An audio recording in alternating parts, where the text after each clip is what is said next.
Hello, welcome to the channel Why Stories. Enjoy watching.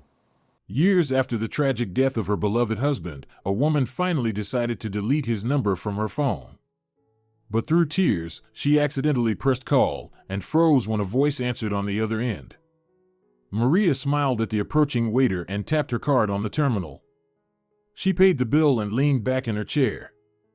The young woman loved this small coffee shop near her workplace, a cozy spot where she could unwind and restore her emotional balance. Every modern person needs that, and she especially did. After hours spent in a stuffy office, she needed a moment to catch her breath before heading home.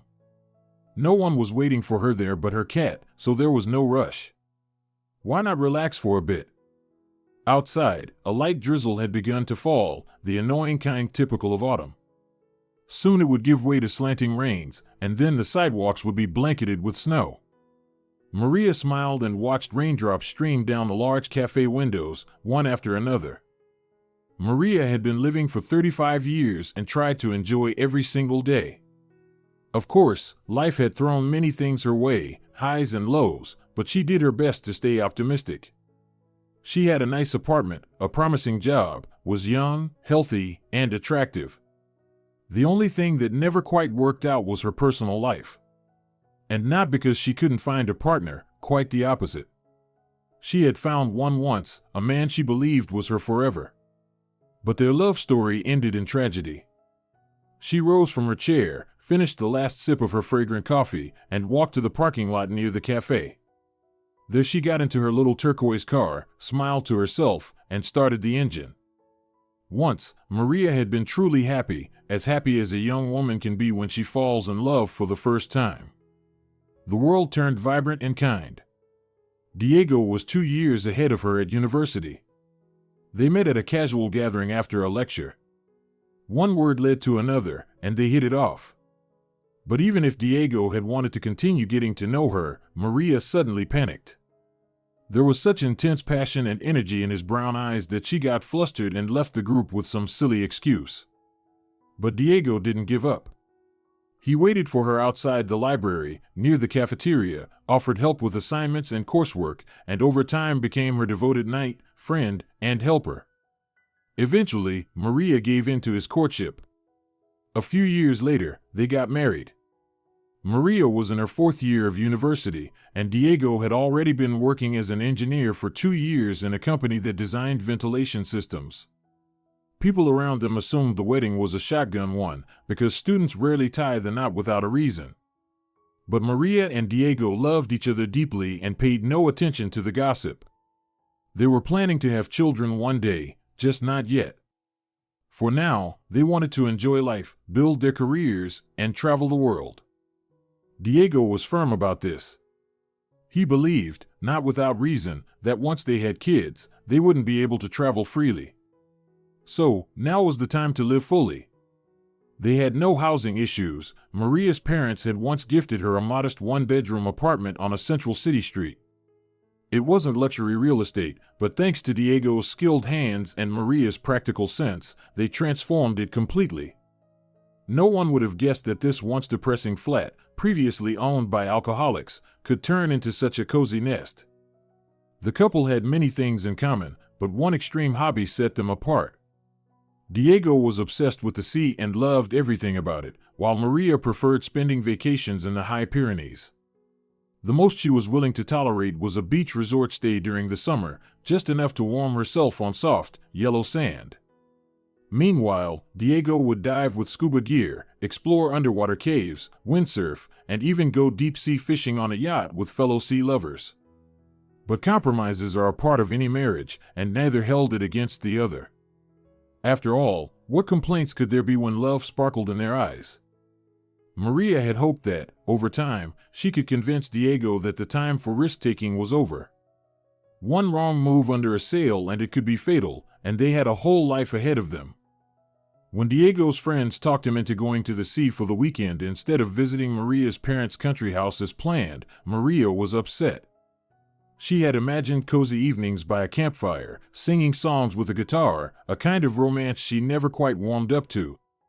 "Sweetheart, don't pout," Diego said, making a funny face when she tried to stop him. Yes, I remember we agreed on a barbecue at your parents' house. I swear we'll go next Sunday, promise. But this Friday, Saturday, and Sunday, we'll have our barbecue in the campground. I'll even pick the juiciest, tastiest pieces of meat just for you. Maria didn't want to go to the sea and didn't want Diego going without her. She wasn't sure yet, but she suspected she might be pregnant. Although they hadn't planned for a baby and hadn't even discussed it, some things just happen regardless of plans. She was certain Diego would be happy about the news, even though they had agreed to postpone children for now. Her morning nausea made a long trip impossible. She would have been much more comfortable in her parents' country house than in a tent whipped by coastal winds on a wild, unprepared beach. And a surprise like a positive pregnancy test was best shared face to face, not among Diego's loud, tactless friends, whom Maria honestly couldn't stand. "My love, please stop worrying," Diego said, as if reading her mind. "It's just one weekend. Let me have this one the way I want it. We've already made plans with the guys. Don't put me in an awkward position. And next weekend, it's yours. I promise. I'm not going alone, I'm asking you to come with me." "So your friends are more important than your wife, is that it?" Maria suddenly snapped, tears streaming down her face. She turned away and stormed into the kitchen, slamming the door loudly behind her. For a moment, there was silence. Then Diego quietly crept in from the hallway and sat down beside her. "This is our first real fight as a married couple, huh?" he said in a half-whisper, and the gentleness in his voice made Maria want to cry even more. "It's okay. We'll get through this too. You just have to understand that my passion is more than a hobby for me. When I'm at sea, I can truly breathe, I feel alive. And with me, you don't feel happy anymore?" Maria turned away from him. "With you, I feel like I'm flying. I'm incredibly happy," Diego said quietly. "You're the most important person in my life." Maria opened her mouth then, ready to tell her husband that they were likely going to become parents soon, but she hesitated. Better to save that for a more romantic moment. Now, looking back on it all, she did so with a bittersweet smile and a lingering, deep-rooted nostalgia. The kind of feeling people mean when they say, the grass was greener, and the sky was bluer back then. Never again had Maria felt as happy as she had during those years. Sure, things were much more stable in her life now, her job paid well, she'd seen half the world. She wasn't lonely, and if she wanted, she could easily find someone to spend the evening with. But it would only be for the evening, nothing more. Because inside her, there was an old wound, a deep void filled with black hopelessness. Her little car zipped through the rain-soaked city streets. Maria had chosen it carefully, almost like she was getting married to it, or so the consultant at the dealership had joked when she came in. "I've never seen a woman go through that many auto magazines before buying a car," marveled the young man, about 25 years old, after Maria presented him with a very specific list of requirements for her new ride. She simply looked at him and smiled. She wondered how Diego would have reacted if she'd shown him such a detailed list back then. For two broke students, even a battered old seat would have been a dream. And yet, despite not owning a car back then, they had peace in their hearts. Maria unlocked the door of her apartment with the familiar click of a foreign-made lock, stepped inside, and breathed in the scent of comfort. She loved her home. That old one-bedroom apartment had long since been replaced by a spacious, beautifully designed two-room flat. She could have easily chosen something larger, a 3- or even 4-bedroom place, her salary allowed it. But Maria decided 2 rooms were more than enough for one person. Why get more space just to let it gather dust and dirt? If she ever chose to start a family again, she could always take out a mortgage for a larger place. The clock on the oven showed 5:30 p.m. With her usual ease, Maria took a piece of chicken out of the freezer to defrost. It would soon become delicious rolls with pickles, and changed into her home clothes. It was such a quiet and comforting routine, coming home to a place where you knew everything would be exactly as you left it in the morning. If she hadn't let Diego go back then, there would be 3 of them now. But what good was it to dwell on something that happened almost 10 years ago? That Friday morning, Maria had indeed seen 2 bright pink lines on the pregnancy test. She was overjoyed. Diego would make a wonderful father. Yes, they hadn't planned it yet, but if a child was ready to come into the world, who were they to be upset? But the conversation with her husband had gone awkwardly, disappointingly so. Maria hadn't tried to make a big deal out of it. She simply laid the test in front of him as he finished breakfast and scrolled through the news on his phone. "We're going to have a baby," she said, watching him carefully. In Maria's mind, Diego should have reacted immediately. And he did, just not in the way she'd imagined. He put down his fork, stared at the test with its 2 bold lines, then looked up at her. It was clear he wanted to say something but couldn't find the words. After taking a couple of deep breaths, he finally managed. "You're saying you're pregnant?" "Of course that's what I'm saying." Maria clenched her fists impatiently. She wanted to shake him out of his sleepy fog and shout, "Come on, Diego, say it. Congratulate me, I'm going to be a mom, and you're going to be a dad. Are you sure this is what we need right now?" he asked, looking stunned. "I mean, don't get me wrong, I'm not against kids or anything, but isn't it a bit soon? We were going to wait, remember? We had plans, both of us agreed." Now it was Maria's turn to look at her husband in disbelief, even a little outrage. "Whatever I think, the baby's already on the way," she said firmly, turning to the sink full of breakfast dishes. "So you'd better get used to the idea. I didn't expect this kind of reaction from you, Diego." "No, wait, I'm sorry, really, it's just a shock." Diego jumped up and hugged her tightly. "I just don't see myself as a dad yet, but I'll get there, I promise. So, congratulations to both of us, I guess. It's just, it caught me off guard. There's so much I still wanted to do, to accomplish, to dream about." Maria softened. They hugged and kissed like a truly happy, in-love couple. Of course, somewhere deep down, his initial reaction remained etched in her mind, unworthy and disappointing. But maybe, just maybe, he really had just needed a little time to process it all. Maria had expected that from then on, all trips would either be canceled or planned for both of them. But when she saw Diego packing his travel bag, she realized that a striped pregnancy test still wasn't enough for her husband to cancel his hobbies. "I'll be in touch the whole time," Diego promised enthusiastically. "By the way, if you want, you can come with me." "I don't want to go anywhere with you," Maria snapped again. "I might start having morning sickness soon, and you." "I'll just go this one time, I promise." Her husband smiled and kissed her on the nose. "A man should have some joy in life, right? Carlos and Pablo are going, so why not me?" Maria opened her mouth to say everything she thought about Diego's precious old and inseparable friends, whom she always called nothing short of alcoholics, but Diego, anticipating this turn of events, silenced her with a kiss. "Next weekend we'll go tell your parents that they're going to be grandparents," he promised solemnly. "And we'll have that barbecue too, as much as you want. By the way, I read somewhere that if a pregnant woman craves meat, she's definitely having a boy. So next week, I expect a full report from you saying you really, really want meat." And so, with jokes and sweet talk, Diego packed his things and gave Maria one last kiss, long, tender, and full of promise. It made her tremble. She couldn't have imagined it would be the last time she saw her husband. Now, years later, Maria could remember their goodbye calmly. She remembered asking Diego not to take risks, just in case. She remembered how he promised to call and text her often, no matter what happened. But a strange sense of dread crept in by that evening.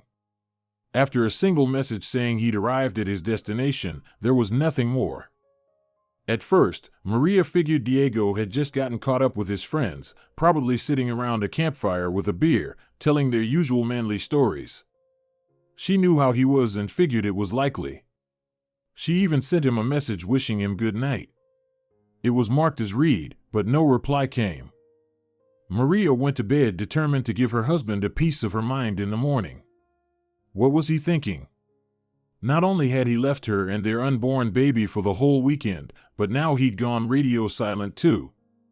Didn't he know how dangerous it was for her to stress in her condition? No morning message came either. Maria stared at her phone in disbelief. Diego had never forgotten to do that before. He was always incredibly thoughtful, the kind of man who would never skip something like this. Feeling entitled for once, Maria called her mother-in-law. Diego's mom lived just one street over, but preferred to keep in touch only by phone. She had her own life, just as restless as her son's, and Maria knew she probably wouldn't be very understanding. Still, maybe at least Diego had called or texted her. From the background noise, it was clear Dolores wasn't even home that early in the morning. And she didn't seem too eager to calm her daughter-in-law either. She simply said that Diego hadn't written or called in quite some time. "That's something you'll have to sort out with your husband yourself," she said in a scolding tone. "In my day, husbands and wives didn't take separate vacations. My Miguel and I were like two peas in a pod. Where he went, I went. But you two decided to go off on your own? Well, deal with the consequences." Maria understood the message loud and clear. Why hadn't she gone with him? But she wasn't about to explain herself to her mother-in-law. Especially now, when she was genuinely feeling queasy either from the stress or from drinking coffee on an empty stomach out of old habit. She'd have to give that up. The baby growing inside her probably wouldn't appreciate it. She slowly and gently placed her hand on her still flat belly and smiled. So what if Diego had gone away for the weekend? She'd make sure to reprogram him soon enough so that all future trips would be canceled for good. Still, deep down, Maria realized she wouldn't mind if her husband's love for the sea someday passed on to their child. Just imagine, one day, she and Diego would take their baby to the ocean for the first time, or show them the mountains. Maria spent the entire day lost in such happy thoughts. She tried not to look at her phone or worry about Diego. Surely, he was out at sea with his friends, diving, fishing, goofing off. She tried calling him, but again and again, the robotic voice answered that the number was unavailable. Only when stars lit up the velvet night sky did Maria finally realize how unaccustomed she was to going this long without hearing from him. The feeling of impending doom clenched at her heart. Now, everything in Maria's life was stable and orderly again. Another loud crash came from upstairs. She winced and looked at the ceiling with irritation. When she had chosen the apartment, the neighbors above were a quiet elderly couple, kind and respectful. They never made noise, never hosted parties, never dropped toys on the laminate floor, ideal upstairs neighbors.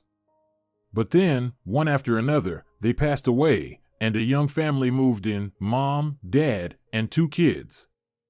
Since then, the apartment had been filled with chaos. Maria didn't mind children in general, but these ones were particularly unruly, often left unsupervised. The whole building knew their parents worked long hours, so the kids, though very young, were frequently home alone. So far, it only led to noisy games, but Maria was certain that such parental carelessness would one day lead to tragedy. She gave the ceiling a sharp look as another loud thud rang out. "It's just unbelievable. It's impossible to live like this," Maria sighed and clenched her fists. "I need to calm down and focus on staying positive." Bang! It sounded like something heavy, maybe metal, fell directly above her head, followed by a child's scream filled with terror and pain. Although Maria was usually calm and composed, this had gone far enough. In 2 bounds she was in the hallway, flung open the door, and ran up the stairs, skipping the elevator entirely. She knew the children might not open the door, but she was determined to find out what was going on in the upstairs apartment. If it hadn't been for that scream, one could have assumed the kids were just playing, but maybe those games had already gone too far. Maria's finger jabbed at the doorbell over and over, but there was no response. A different woman, someone less stubborn and determined, might have given up by now. But Maria kept ringing the bell again and again. Surely someone would eventually respond to the noise. Maybe the kids would come to the door out of curiosity, and she could at least check if they were okay. "What do you want?" A rough voice behind her made Maria jump and step aside in fright. In the dim hallway stood a man, tall, but hunched. Maria had only seen the father of the upstairs family a couple of times and wasn't entirely sure this was him. But really, who else would be unlocking that door and trying to shoulder her out of the way? "I live downstairs. There's a racket coming from your apartment," she tried to explain, hoping to justify her presence.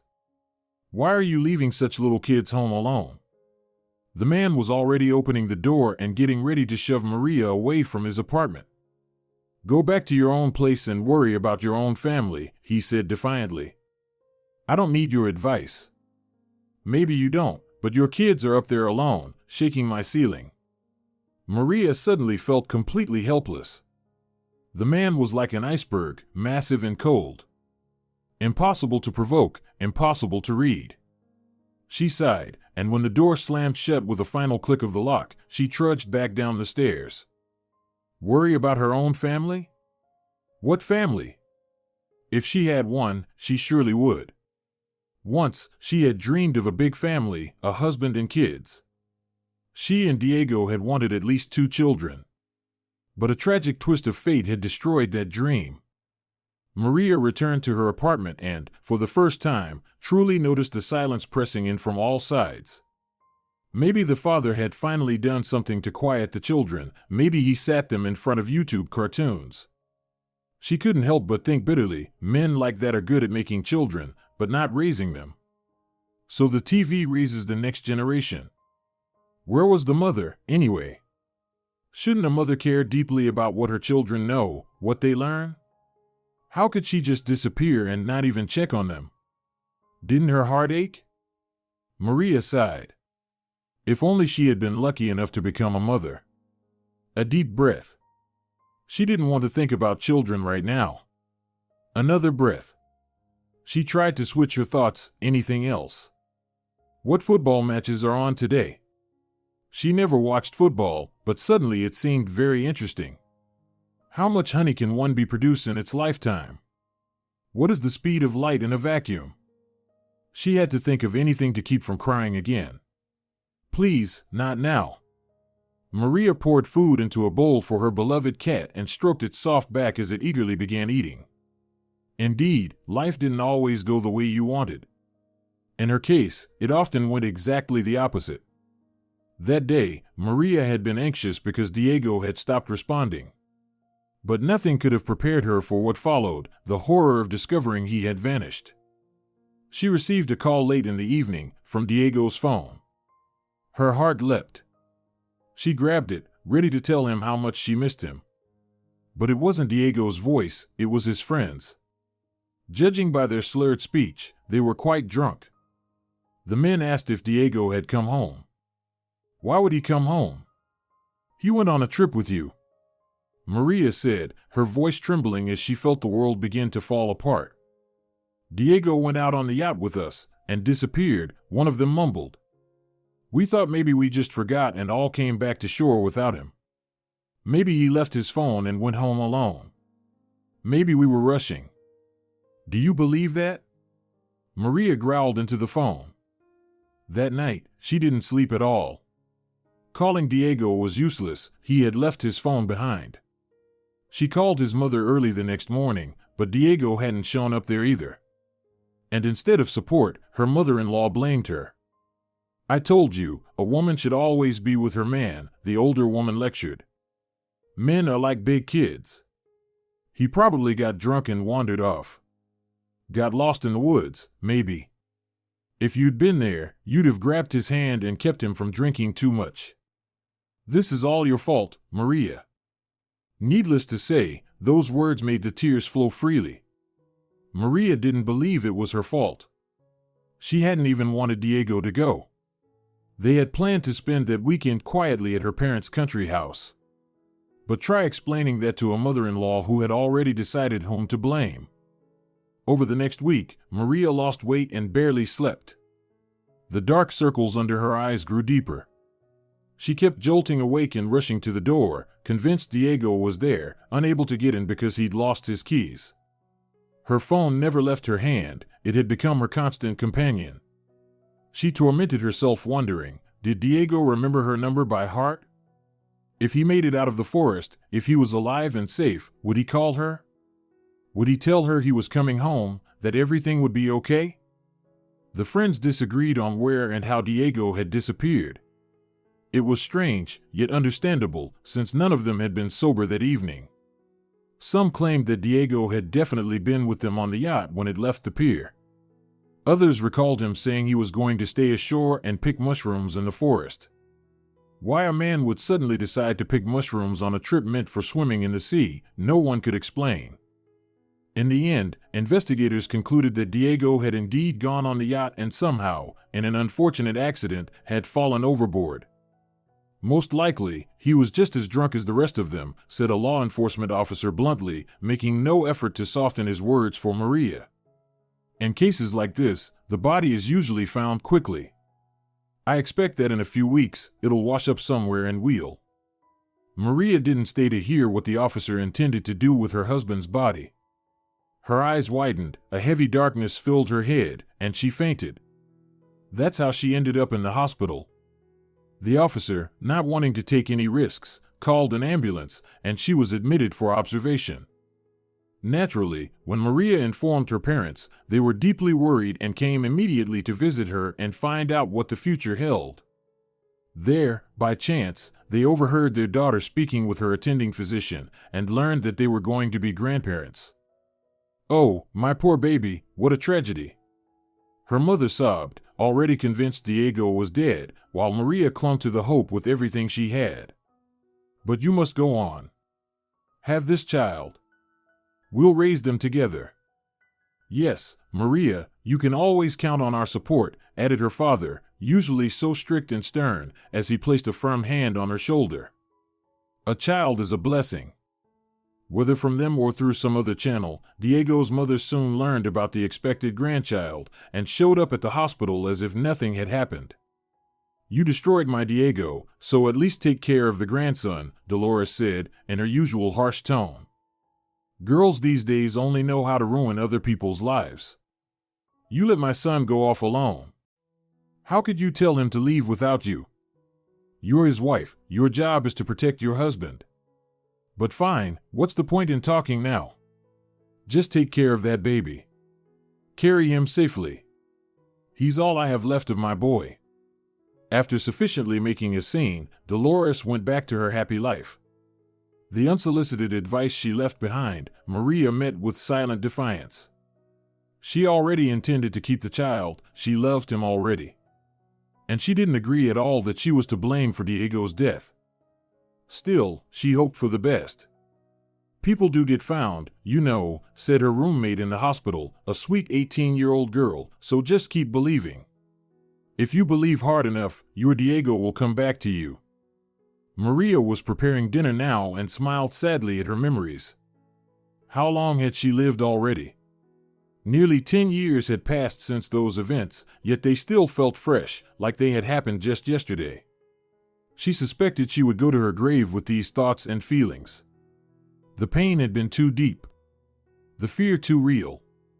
The doorbell rang out in a loud trill, and Maria, shrugging, headed to the entryway. Who could that be?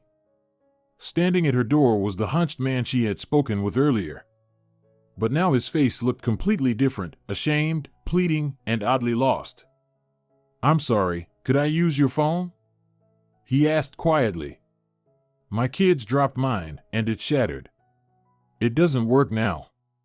Maria opened her mouth to suggest he wait for his wife to come home and use her phone, but then he added, "I need to call an ambulance. My older son cut himself badly. May I, please? Just for a moment." At that point, Maria didn't hesitate. She invited her neighbor into the entryway, sat him on the cushioned stool by the mirror, and quickly went to fetch her phone, already dialing the emergency number along the way. When a child is hurt, you don't waste time. But disappointment awaited them both. The dispatcher, after confirming there was no threat to life and no major arteries were cut, explained, "We don't dispatch ambulances for cases like this anymore, per protocol. It's a low-priority call, and you might be waiting a very long time. I don't have any crews to send out for a child's cut. If you can, get yourselves to the children's ER. A surgeon will check the wound and stitch it if needed. But it's bleeding. The father protested. From what you've described, it's not serious, the dispatcher said firmly. I have no crews even for severe allergic reactions. There's a quink's edema waiting in the system for 10 minutes already. You'll get there faster on your own. Apply a bandage and head to the hospital. The man rose from the stool slowly and looked especially tired and sad to Maria, as if his batteries had been drained and every step required effort. Get the kids dressed quickly, Maria instructed with the confident tone of someone used to taking responsibility at work.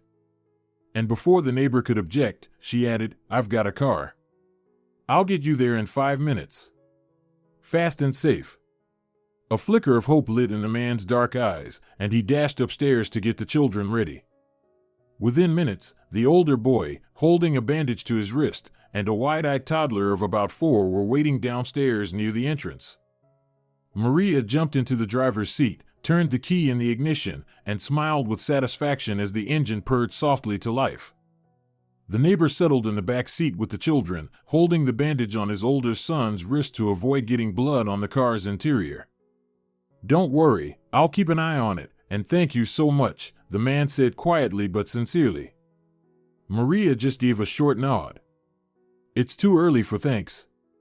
First, let's get to the doctor and see what's going on with that hand. In the emergency room, she overheard the man explaining what had happened. It turned out the loud crash that had first caught her attention was caused by a large jar of pickled vegetables falling. The children had tried to clean up the broken glass, and the older boy had accidentally cut himself. Nothing serious here, the elderly surgeon said, shaking his head. We'll need a couple of stitches, but it'll heal fast, like a dog's scratch. While the 8-year-old sat calmly in the treatment room, trying not to cry, Maria, the younger boy, and the neighbor sat in the corridor where they'd been directed to a long row of chairs. I'm sorry for the way I acted with you earlier, the neighbor sighed. I just wanted to get home, and you were, well, shouting. I reacted poorly. My name is Nicholas, by the way. Nice to meet you. I'm Maria, she replied a bit formally. And I'm Alejandro, whispered the younger boy shyly. 15 minutes later, they were all in the car on the way home. This time, the silence was awkward. It was clear Nicholas felt guilty about their unpleasant first encounter in the stairwell. You're very kind. The older boy, Marcos, thanked her warmly as they reached the entrance. I think your children must be really lucky. You didn't yell or blame me for getting hurt. Maria only shrugged. Mentions of children were still painful for her. All 4 of them took the elevator up, and Maria exited on her floor. When the heavy armored door closed behind her, she dropped to the floor in the entryway and began to cry. Why? Why had life punished her so? The memories burned like fire, as if it had all happened just yesterday. Maria remembered being discharged from the hospital, returning to her empty, echoing apartment, drinking only a cup of tea because she had no appetite, and going to bed. In her dreams, she saw Diego. And when she woke, she lay there, eyes closed, trying to hold on to that feeling. But then a sudden, sharp pain gripped her lower abdomen, and she knew the time for hope had ended. She called an ambulance. At the maternity hospital's ER, the doctor's words stunned her. It's a miscarriage in progress. Please save this baby. Maria had grabbed the doctors by the hands, pleading, her eyes filled with desperate tears. There's nothing to save, came the cold reply. 10 years ago, that loss had nearly destroyed her. She had already loved that child, the one who should have been a living link to her missing husband. Maria had secretly dreamed that Diego would someday be found, and she'd present him with a baby, his exact image. But after being discharged from the hospital, there was nothing left to hope for. No reason to live. That was how she felt back then. Her parents had been supportive. Her mother had simply hugged her tightly. Her father had muttered something under his breath. Maybe it's for the best, sweetheart. I know you wanted that child, but on the other hand, now you can start fresh.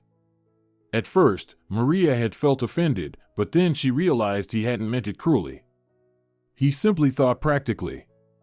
It's always easier for a young woman to rebuild her life without a child from a previous marriage. It's as much a truth as the fact that parallel lines never meet. So, his words weren't so outrageous after all. But Dolores, her mother-in-law, saw the news of the lost grandchild as the greatest tragedy of her life. "You did it on purpose," she accused Maria. "You didn't want Diego's bloodline to walk this earth, did you? Probably already picked out a young lover. That baby bump would have gotten in the way, and a baby would take up too much of your time. So you decided to get rid of it, didn't you? How can you say such a thing?" Maria sobbed. "I was rushed to the hospital in an ambulance. I wanted to keep this baby." "Don't give me fairy tales," Dolores sneered, having come over to Maria's home just for the occasion. "These days there are pills for everything. 1, 2, poof, miscarriage in progress. I see right through your rotten little soul. You probably even sent Diego to his death with your own hands. My poor son married a real snake, Lord forgive us. What was he even thinking marrying you?" Even now, Maria sighed heavily when she recalled those cruel and unjust words. Back then, she'd been crushed not only by the loss of her baby, but by her mother-in-law's judgment.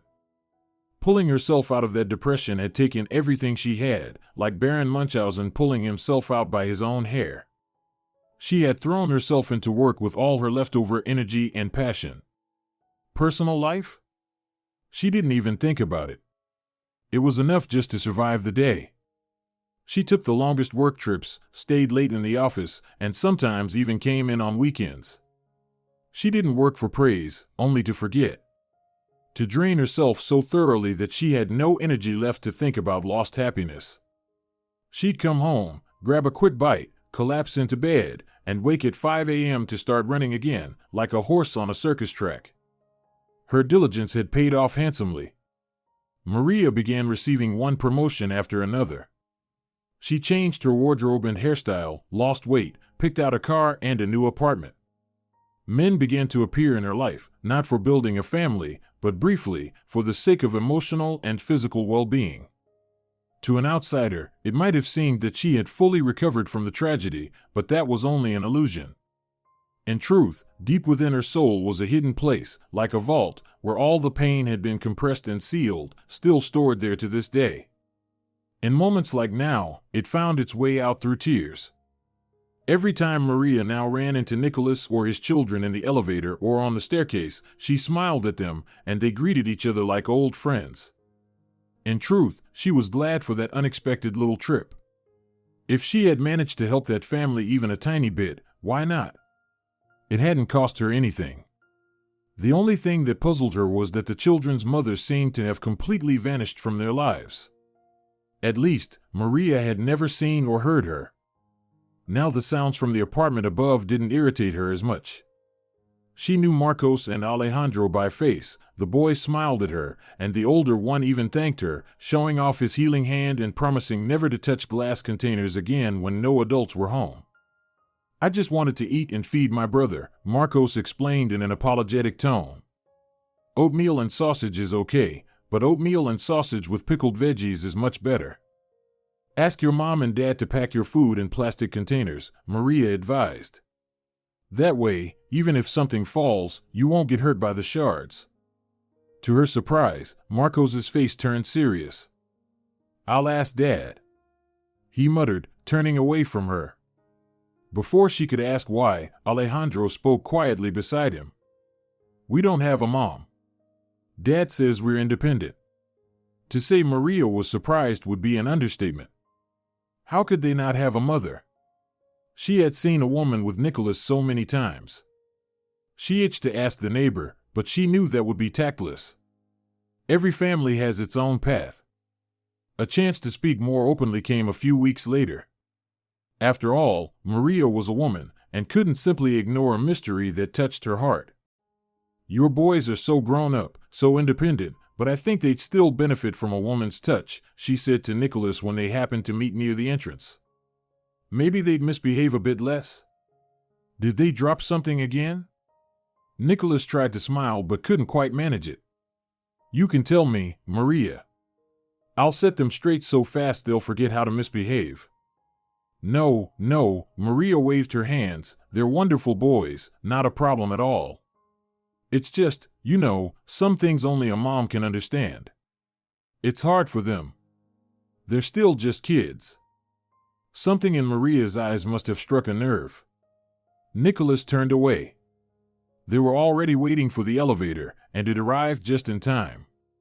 He stepped inside and stood in the corner as if hoping to avoid the conversation. You probably have the right to know, he said just as the elevator stopped on her floor.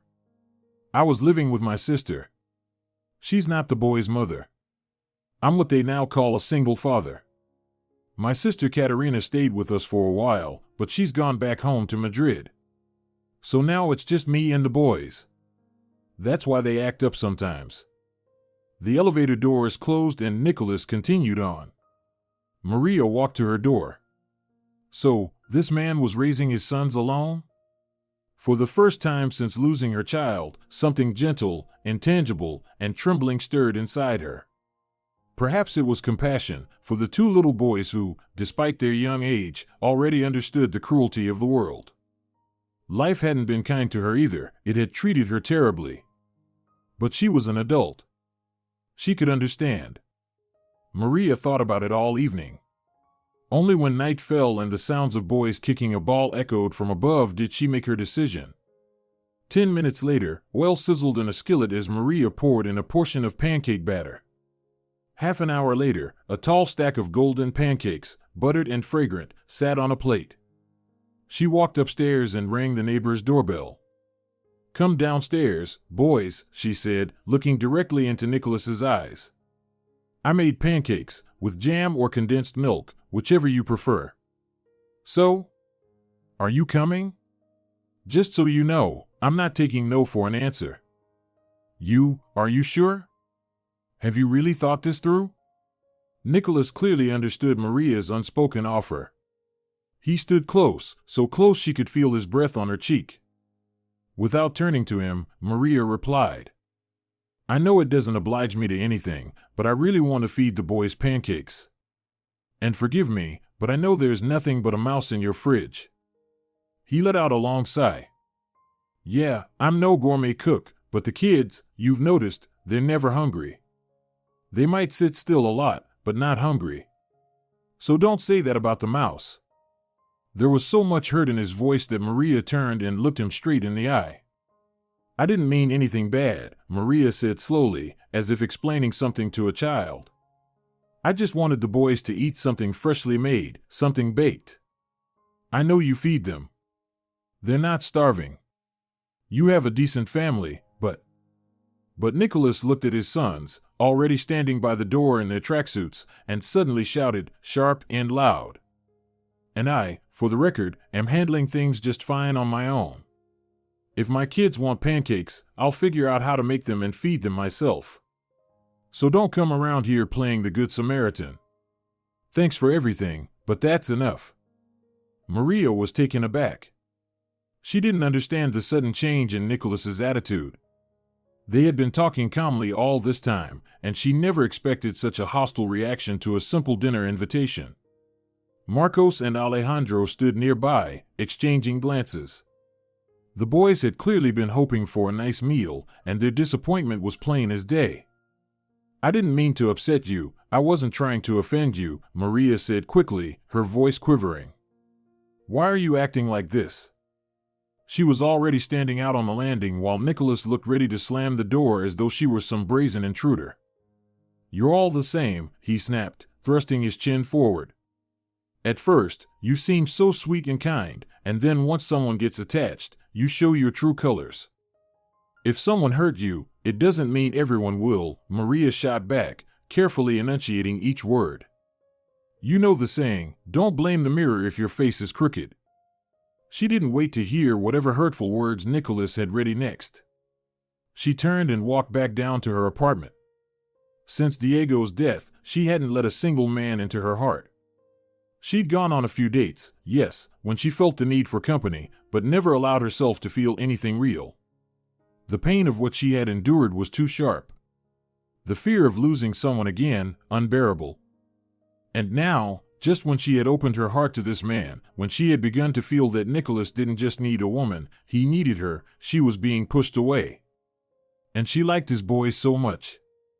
Somehow, Maria intuitively felt that had she carried her pregnancy to term, she would have had a son, slightly older now than Marcos. With a heavy sigh, she closed the door behind her and leaned against it. She didn't know how long she stood there, swallowing tears, sniffling. Probably not long, because soon she could feel someone standing outside on the landing. No hesitation, Maria opened the door and found a thoroughly embarrassed Nicholas, who was just about to leave. He looked into her eyes so intensely that words weren't needed anymore. Moments later, the boys came shyly into her unfamiliar kitchen and politely took their seats. But their calm didn't last long. Within 15 minutes, Marcos and Alejandro, sticky with jam and condensed milk, were laughing like they'd always lived there. They had eaten their fill and went off to watch cartoons on the huge TV in the living room, while Maria smiled, watching their joyful chaos. That evening became a turning point in Maria's life. She and Nicholas stopped being afraid to speak honestly about what they felt, what they hoped for, and little by little, they realized they had found happiness. Maria wasn't thinking about the future just yet. She simply lived in the moment, breathing freely, enjoying each day.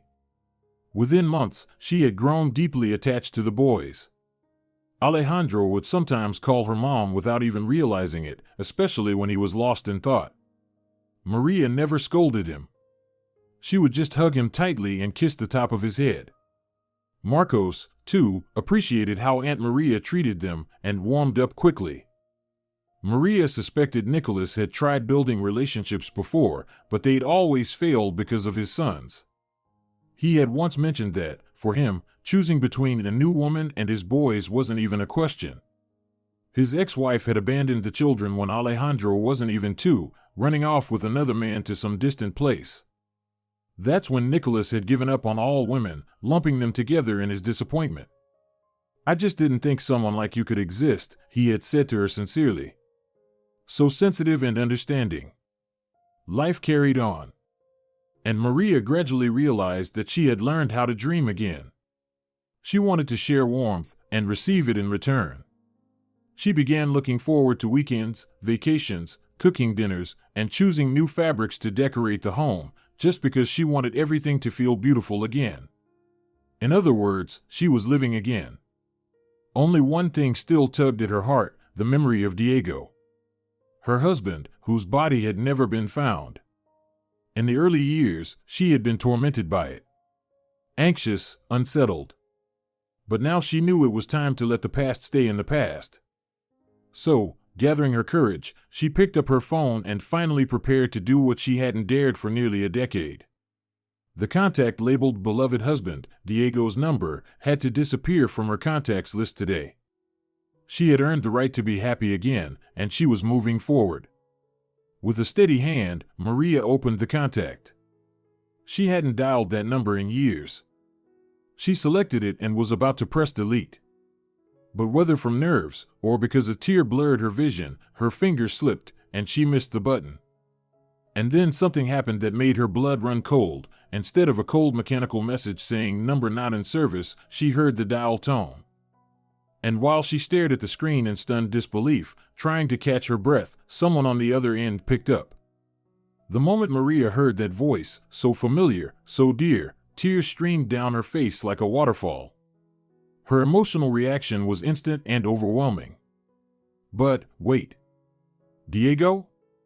Her husband had been officially declared missing, and Maria had long stopped following the bureaucratic process. It was too painful. She had buried that part of her life. And now, someone answered the call.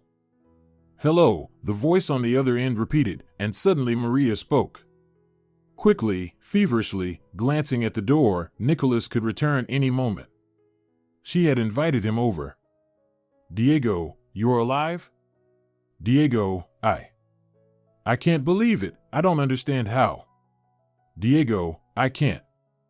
The only response was a heavy silence through the line, and Maria began to think she was losing her mind. Maybe she had imagined someone answering, or maybe it was someone else entirely. It wasn't uncommon for operators to reassign disconnected numbers to new users. That must have been it. Most likely, the number now belonged to some man with a voice eerily similar to Diego's. "Maria," came a voice after a pause, with a weary sigh. "Damn. I never thought you'd call. Now I know why that number always felt familiar." Maria no longer had the strength to be surprised, but she literally felt the hairs rise on her neck. If she wasn't going insane, who was she speaking to? "You're alive?" she asked the simplest question of all, and immediately felt ridiculous. "You think you could have called the afterlife?" Diego joked darkly, and it sent a chill down Maria's spine. "For all these years I thought you were dead," she whispered, trying to steady the tremble in her knees. Diego remained silent for a moment, and the quiet was more deafening than any shout. Maria had never imagined this was possible, never thought that while she had suffered, Diego had simply gone on living. Breathing.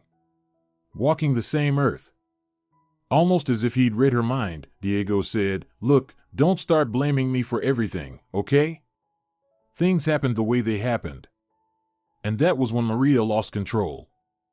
"So all this time, you deliberately stayed away? You knew, or guessed, or at least understood what was happening to me, and you still just chose to live your life like before." "Don't be hysterical," Diego replied in a voice that sounded cold, foreign, and deeply unpleasant. "Let's meet and talk." "I don't want to see you or," Maria began, but her husband, or rather, the man who had been presumed dead for 10 years, interrupted her. "I said we need to meet and talk," he repeated. "It's something both of us need. After this, maybe we'll both be able to sleep at night." Diego didn't suggest a cafe or a public place. He asked her to come to the park where they used to walk as students. Maria wanted to refuse, but she agreed. The day had been too overwhelming. She needed answers. Had she truly lived 10 years based on a lie? She made up some excuse for Nicholas, something about being called urgently into work, and jumped in her car, speeding off toward the park. Her mind was a blur of pain and confusion, and, strangely, anticipation. She recognized Diego immediately, even though he was unshaven, disheveled, and sloppily dressed. Nothing like the man she remembered. "Well, hello, Maria. Glad to see you're doing well," he said, noticing the car she stepped out of. "Clearly, you've made something of yourself. Let's not talk about me." "I didn't disappear," Maria said sharply. "Why did you hide? Why didn't I know that?" "Because you didn't need to know," Diego replied, raising his brown eyes to meet hers. "What kind of life did we even have, Maria?" Maria had no answer to that provocation. What kind of life? It had been normal, she thought. "We lived, loved, dreamed of the future," she answered, feeling tears sting her eyes. "Exactly, dreamed," Diego said, raising a finger like a teacher scolding a child. "All we did was dream. 2 broke ex-students. And then, if you remember, you blindsided me with that news." Maria gave a crooked smile. Never in her life would she have thought that Diego would hold a grudge for 10 years because, in his opinion, she got pregnant too early. And what was so wrong with that news, she asked defiantly. "That it was the wrong time," Diego said clearly, his voice rising. "That you made that decision without me." Maria inhaled deeply to keep from crying. That very morning, she had still believed her husband was dead, missing, drowned at sea or lost in the forest. She had never imagined he was alive. Much less that he'd spent all these years holding on to resentment. That he, after everything she had endured, could still be angry with her. "So, that's why you never contacted me?" Maria asked quietly, her eyes drifting to the trees around them. "In part," Diego replied darkly. "Just think about it. Our careers were just beginning. We hadn't seen the world. We didn't really have our own place, that tiny 1-bedroom apartment didn't count. And you were constantly snapping at me when I wanted to spend the weekend my own way. I think people start a family to live life together, Maria responded firmly. In the end, no one twisted your arm. You could have made any decision your conscience allowed. Well, I did make one, Diego said, giving her a long, heavy look. And for 10 years, things were just fine. My only mistake was keeping that damn phone number. I knew I shouldn't have, and still I did. And how did you survive, anyway? Maria asked, almost casually. I was told you drowned or got lost in the woods. Well, believe it or not, that's pretty much what happened, Diego sighed and looked up at the sky. It's the kind of story they could turn into a Hollywood series. They walked slowly down the park path, once so close, now probably the most distant strangers imaginable. I really did go out on the yacht with the guys, Diego admitted. And, well, you know, no one was sober. We brought a few cases, and... So you literally drank yourselves senseless? Maria snapped. What a fantastic group of friends, truly. And what's wrong with that? Diego replied, irritated in turn. We were young, healthy. Why not enjoy it? Maria didn't answer, but her silence said enough. The next thing I remember is being cold. Really cold. I was lying on some slick rock. My head was bleeding, must have been the waves, slamming me against the cliffs. I think I tried calling for help, but no one came. I'll be honest, Maria, when I thought I was dying, I thought of you. How touching, Maria said sarcastically. You can mock me if you want, but it's the truth, Diego said. Then I blacked out again. That's all. Maria waited for him to continue, even though a storm raged inside her. Liar. Coward. Fraud. Was this the man she'd worshipped in her memory for 10 years? I finally woke up in a hospital. They told me some fishermen found me. At first, they thought I was a corpse. And the police somehow never heard a word about this? Maria muttered, unconvinced. Because they thought I was someone else, Diego explained quickly. I don't know how it happened, but everyone started calling me Ramon. Ramon this, Ramon that. Turns out, I even had Ramon's last name. My medical records listed me as Ramon Gutierrez. Now the story took a strange twist, and Maria looked him in the eyes. That's impossible. You're lying, she said flatly. You're making this up, just like always. It's a long story, but it's true, Diego said darkly. I really did live in a village under someone else's identity for a few years. I won't bore you with the details, it took a long time for my memory to come back. And my first thought when it did was to find you. To be with you. To live the life we used to dream of. He paused, and the silence was unbearable. Maria pushed forward. So what stopped you, once you did remember? Why didn't you come back? Call me? Show your face? Because instead of living the life we had, we'd be raising a child. Diego suddenly exploded, loud enough that other parkgoers began to stare. Because instead of our carefree life, you decided to have a baby. And let's be clear, Maria, that was your decision. And why didn't you oppose it then? Maria's voice was icy now. She felt paralyzed by what she was hearing. She could believe, maybe, that Diego had survived. That he'd lost his memory. That he'd lived under someone else's name. The places he and his friends had gone were remote, rarely visited even by tourists. Anything could have happened. But the idea that Diego had wanted to escape because of the baby? That was something she couldn't process. You decided everything for me, Diego said hotly. And I've never liked that. I had plans, Maria. And then you just dropped the pregnancy on me out of nowhere. Don't you remember that morning? Maria remembered. Perfectly. And now her heart was breaking. Maybe Diego had lied about living under another name. Maybe he had planned all this to disappear. That made more sense. But why hadn't he just said he wasn't ready for children? That question must have been written all over her face, because Diego rolled his eyes and began to explain. Because you're one of those people who thinks abortion is a sin, who needs to live for someone else, Diego said, slowly and coldly. And me? I didn't consider myself ready to have children yet. It was already hard enough to convince you to let me go somewhere with friends, and getting you to come along was nearly impossible. And after you had the baby? That would have been completely out of the question. And then you'd probably start nagging me, earn more, help with the kid, do things around the house. No, Maria, no matter how you look at it, even now, nearly 10 years later, I'm still not ready for children. Some people just aren't meant to be parents, and I'm one of them. If you had understood that, if we had really been on the same page, maybe we could have made it work. Look, it wasn't planned. It just happened. And when I got my memory back, I realized, here it is. My chance. Maria walked through the park next to a man who was telling her, calmly, even cynically, that he'd disappeared 10 years ago to avoid being blessed with a baby. She wanted to pinch herself, make sure she wasn't dreaming.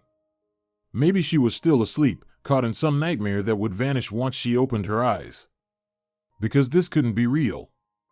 People don't vanish for 10 years and then just show up again like this.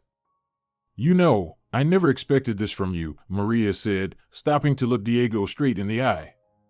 Every problem can be talked through. We could have found a solution. There's no solution to be found with you, Diego shook his head. I already told you, I didn't even remember who I was at first. And when my memory came back, I looked around and realized I wanted something else. I wanted a different life. You can't imagine what it's like, the feeling of complete freedom. A fresh start. Endless possibilities. Then why didn't you change your SIM card if you wanted a fresh start? Maria asked, already sensing the conversation had reached its end. She was ready to leave. You wanted to start over, so why not start over completely? Why hang on to that old number? Oh, that? That was Mom's idea, Diego waved a hand dismissively. When I remembered everything, I went to her first. Thought about coming to see you, too, but then. What if you'd moved on? What if you saw me and shoved a baby in my arms? I figured I'd talk to my mom first, get a sense of the situation.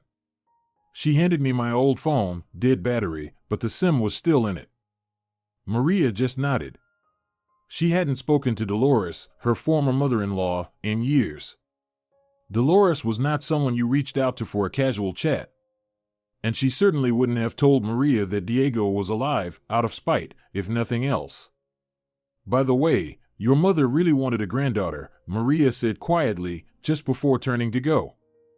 My mother can want a rhinoceros or a bulldog for all I care, Diego shouted after her, making no effort to lower his voice even as people turned to stare. I wanted to live, Maria. To live a real life. I wanted to know that I had a future. Maria stopped, her back still to him. And what did you accomplish, Diego? She said calmly, not turning around. Diego, who lives under a false name. Aren't you afraid the real Ramon will show up one day? If he does, it won't be my problem anymore, he said indifferently. His lack of an answer told her everything. Diego had no significant accomplishments, and if even a fraction of his story was true, he had lived in hiding and done nothing meaningful with the time. If he had, he'd be bragging right now, but there was nothing to brag about. By the way, what happened with the baby? He asked suddenly. Maria was so lost in thought she didn't hear him at first. I asked you what happened to the baby. Mom said you had an abortion. I think if your mother knows such intimate details, maybe you should ask her, Maria replied flatly. She gave one last, sorrowful look to the man she had loved and mourned for so many years. Then, tossing her hair back, she walked out of the park. Maria drove home, unable to make sense of how she felt. On one hand, she should probably have been happy, the man she had grieved for nearly 10 years was alive. But on the other, she never expected Diego to confront her with such bitterness over the baby. So, if she hadn't shown him the positive test before his trip, he would have come back? The thought terrified her now, the idea of staying married to someone like that. someone who saw a child as a burden that would ruin his real life.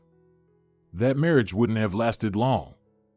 Maria knew Nicholas was probably already home.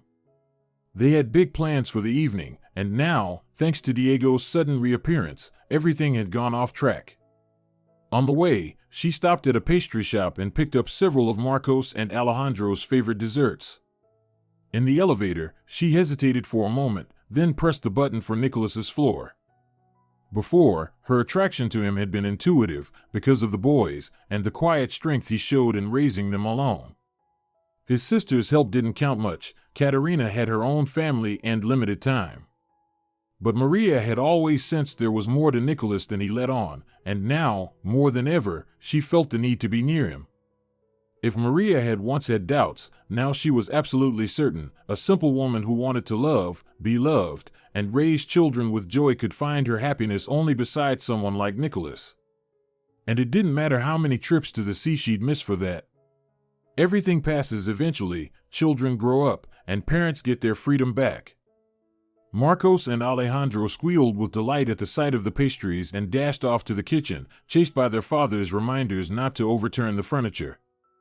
"You're different today," Nicholas said as he helped Maria take off her coat.